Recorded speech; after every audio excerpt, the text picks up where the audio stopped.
ஒரு நாள் குரு வந்து சீஷர்களுக்கெல்லாம் பாடம் எடுத்துட்ருக்காரு. அப்போது அவர் சொல்கிறாரு, எல்லாருக்கும் நல்லதே பண்ணுங்க, நல்லதே நினைங்க அப்படின்ற மாதிரி அவர் சொல்கிறாரு.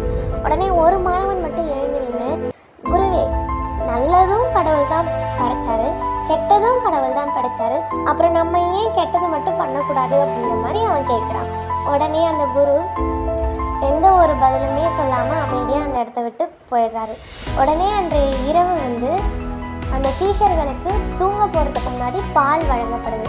அப்போது அந்த வேலையாளர் குரு கூப்பிட்டு, எல்லாருக்கும் நீ பால் வழங்கு, ஆனால் அந்த கேள்வி கேட்ட பையனுக்கு மட்டும் சாணியை கரைச்சி கொடு அப்படின்னு அவர் சொல்கிறாரு. அதே மாதிரி அவர் கொடுத்த உடனே அந்த சீஷனுக்கு உடனே கோவம் வந்துச்சு. என்ன குருவே, எனக்கு மட்டும் சாணியை கரைச்சி கொடுத்துருக்கீங்க, இதெல்லாம் நல்லதா அப்படின்ற மாதிரி அவர் கேட்குறாரு. உடனே அந்த குரு அமைதியாக, பால் சாணி ரெண்டையும் அந்த பசு தானப்பா கொடுத்தது, ரெண்டுத்துல எது கொடுத்தா என்ன அப்படின்ற மாதிரி குரு சொல்கிறாரு.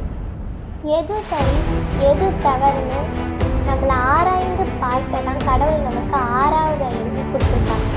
ஸோ அந்த அறிவை பயன்படுத்தி சிந்தித்து செயல்படுங்க.